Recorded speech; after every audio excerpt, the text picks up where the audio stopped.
নমস্কার, সত্যমঙ্গল ইউটিউব চ্যানেলের সমস্ত দর্শক এবং শ্রোতাবৃন্দদের জানাই পবিত্র দোলযাত্রা এবং হোলির শুভেচ্ছা ও অভিনন্দন। আমরা আগামী দোলযাত্রাকে সামনে রেখে কথামৃতের পাতা থেকে একটি উজ্জ্বল উদ্ধার আজকের এই আলোচনা।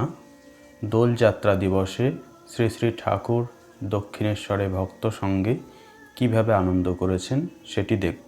আজ দোলযাত্রা, শ্রী শ্রী মহাপ্রভুর জন্মদিন 19শে ফাল্গুন, পূর্ণিমা তিথি, রবিবার, 1 মার্চ 1885 খ্রিস্টাব্দ। নবাই চৈতন্য গান গাইছেন, ভক্তেরা সবাই বসে আছেন। ঠাকুর সেই ছোট খাটটিতে বসে আছেন। হঠাৎ তিনি উঠলেন, রাধাকান্তের মন্দিরে গিয়ে আভূমি প্রণাম নিবেদন করলেন। আজ দোলযাত্রা, তাই আবির নিয়ে শ্রী শ্রী রাধাশ্যামকে দিলেন। তারপর আবার প্রণাম করলেন। এবার কালীঘরে গেলেন, মাকে দর্শন করলেন, ভিতরে প্রবেশ করে মাকে আবির দিলেন, প্রণাম করলেন। কালীঘর থেকে বেরিয়ে নিজের ঘরে এলেন এবং তার ঘরে টাঙানো যেসব পটগুলি ছিল সেগুলিতে প্রত্যেকটিতে আবির দিলেন। শুধু দিলেন না, নিজের পট এবং যীশুখ্রিস্টের ছবি, এই দুটিতে। তারপর নরেন্দ্রকে আবির দিলেন, মাস্টার মহাশয়ের গায়ে আবির দিলেন এবং অন্যান্য ভক্তেরাও সেই আবির প্রসাদ লাভ করলেন। ভক্তেরা একে একে ঘরের ভিতর আসছেন। মহিমাচরণকে স্তব পাঠ করতে বললেন। তিনি মহানির্বাণতন্ত্র 3য় উল্লাস থেকে স্তব বলছেন। হৃদয় কমল মধ্যে নির্বিশেষং নিরীহম হরিহর বিধিবেদ্যং যোগীভীর ধ্যান গম্যম জনম মরণ ভীতি ভ্রংশী সচ্চিত স্বরূপম সকল ভুবন বীজং ব্রহ্ম চৈতন্য মীরে। আরও দু একটি স্তবের পর মহিমাচরণ শঙ্করাচার্যের স্তব বলিতেছেন। তাহাতে সংসার কূপের সংসার গহনের কথা আছে। মহিমাচরণ সংসারী ভক্ত। তিনি পাঠ করছেন, হে চন্দ্রচূড় মদনান্তক শূল পানে স্থান গিরিশ গিরিজেশ মহেশ শম্ভো ভূতেশ ভীত ভয়সূদন মাম নাথং সংসার দুঃখ গহনা জগদীশ রক্ষ। হে পার্বতী হৃদয়বল্লভ চন্দ্রমৌলে ভূতাধীপ প্রমথনাথ গিরিশ জাপ।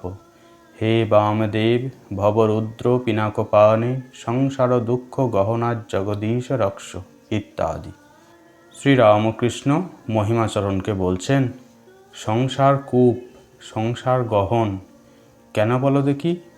ও প্রথম প্রথম বলতে হয়, তাকে ধরলে আর ভয় কি? তখন এই সংসার মজার কুটি, আমি খাই দাই আর মজা লুটি।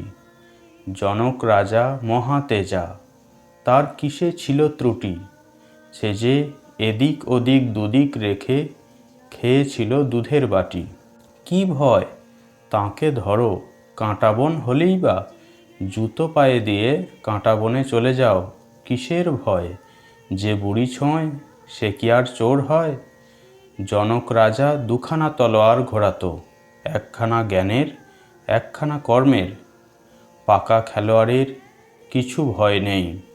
ঠাকুর সংসারী মানুষদের বোঝাচ্ছেন যে সংসারে কিচ্ছু সার নেই, ঈশ্বরই একমাত্র বস্তু।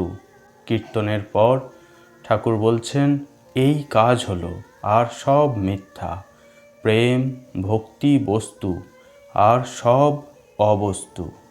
গান শুনতে শুনতে ঠাকুর তার ছোট খাটটিতে বসিয়ে সমাধিস্থ হয়ে গেছেন। ভক্তেরা মেঝেতে বসে আছেন, এক দৃষ্টে তাঁকে দেখছেন।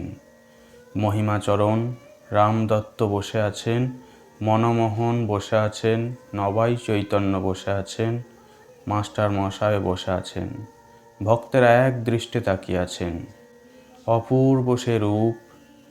অনেকক্ষণ পর ঠাকুরের সমাধি ভঙ্গ হল।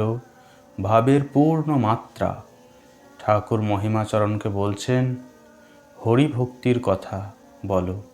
মহিমাচরণ তখন স্তব করছেন, আরাধিত যদি হরিস্তপসা ততৌ কিম, নারাধিত যদি হরিস্তপসা ততৌ Kim, অন্তর্বহির্যদি হরিস্তপসা ততৌ Kim, নাহন্তর্বহির্যদি হরিস্তপসা ততৌ Kim, বীরম বীরম ব্রহ্মণ king তপস্যাসু বৎসো, Braj Braj দ্বিজ শীঘ্রং শঙ্করং জ্ঞান সিন্ধুম, লভ লভ হরিভক্তিং বৈষ্ণবক্তাং সুপক্কাম, ভবনিগরনিবন্ধচ্ছেদনিং কর্তরিঞ্চ।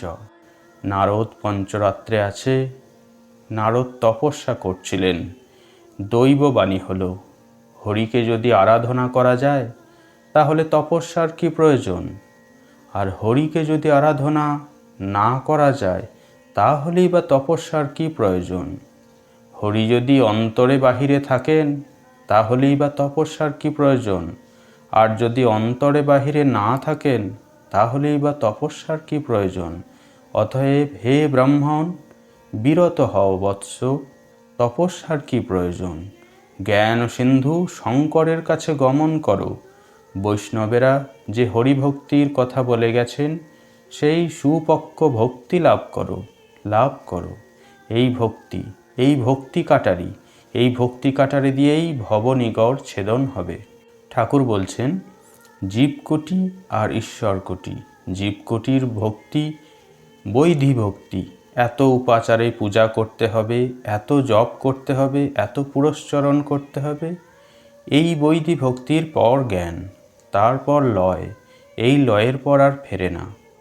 আর ঈশ্বরকোটির আলাদা কথা, যেমন অনুলোম বিলোম, নেতি নেতি করে ছাদে পৌঁছে যখন দেখে ছাদও যে জিনিসে তৈরি, ইট চুন সুরকি সিঁড়িও সেই জিনিসে তৈরি, তখন কখনো ছাদেও থাকতে পারে, আবার ওঠানামাও করতে পারে।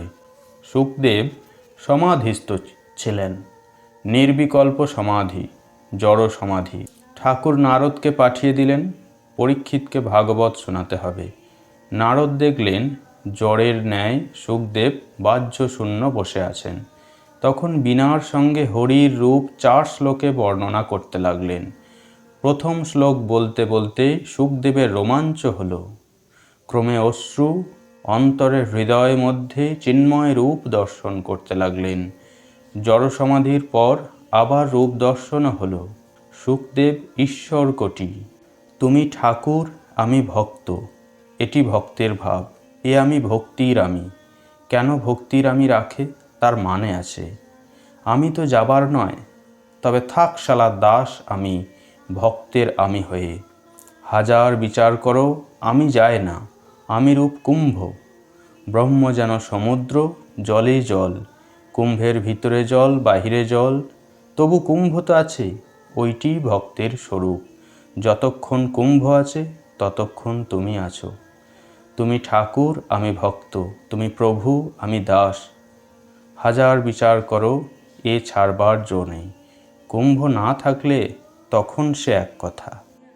আজিকার এই পুণ্য শ্রী শ্রী মহাপ্রভুর জন্মতিথির উপলক্ষে আসুন আমরা সকলে মিলে ঠাকুরের কাছে প্রার্থনা করি, তিনি যেন কাঁচা আমি থেকে পাকা আমিতে আমাদের উত্তরণ করেন। আমাদের ভিতরে ভক্তির আমি শুধুমাত্র বেঁচে থাকুক। নমস্কার।